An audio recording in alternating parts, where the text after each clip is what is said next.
fuck me in the fucking ass. Well, tickle my pickle and pop a pimple. I had some serious animosity towards the XR, even during my first 24 hours with it, but by the second day, dude, I became a believer.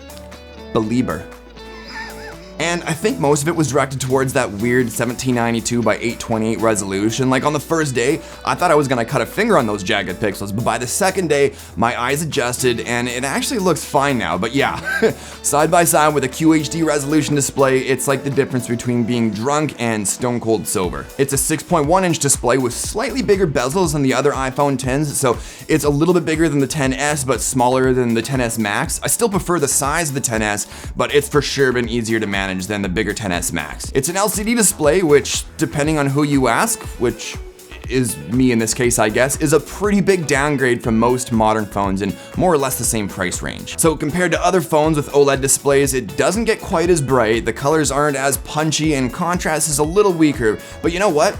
Apple did a pretty legit job with calibration. Like for an LCD display, it's probably one of the best out there. We got a bunch of new colors to choose from. I really wanted the blue and the red, but I'm a Jew, so just one please, thank you, shalom. And instead of a stainless steel frame, we get aluminum. But do I care about getting an aluminum frame on phones hundreds of dollars more?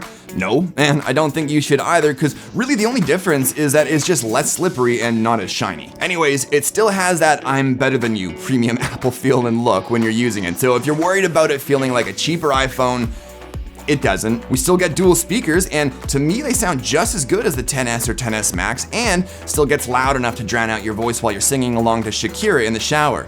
What? Performance has been really close to the other iPhone 10s with the same A12 Bionic CPU, but with 3 gigs of RAM instead of 4. And I think the only difference I've noticed is that scrolling feels just a tad bit smoother on the 10s and 10s Max, but other than that, I haven't noticed any issues. We get one less camera on the XR with the standard wide-angle lens. Personally, I rarely use the zoom lens on phones. Like if I need to zoom in, I just take a few steps forward. That's how I zoom in with phones. Anyways, it's a 2018 iPhone, so it's gonna take great pictures. There's no arguing that. Dynamic range is still right up there. Colors look great, and it still does an awesome job of preserving highlights. Portrait mode is still great, regardless that there's a lack of a second camera for additional depth mapping. And now you can really nail those edges by feathering out imperfections before taking the shot, and that's the same for both the front and rear facing cameras. Battery life has been great for me. Most days I can get a day and a half, but when I go a little harder on it than I normally do, I usually need to charge it before I go to bed. I mean, all I ask for with battery life is for it to last me a full day. Anything beyond that's just bonus time for me,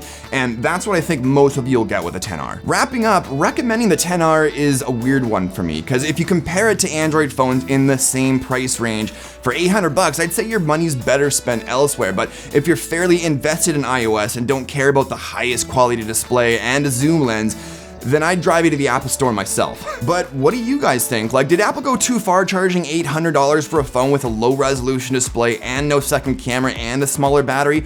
Or do you think it's a fair price for what you get? Drop me a comment and let me know. Anyways, I think that about does it for this one. Hopefully you liked the video. If you did, show me some love with that like button. And if you're new to my stuff, don't forget to subscribe for new videos every week. But thanks, as always, for watching, and I'll talk to you all in the next one. Cheers.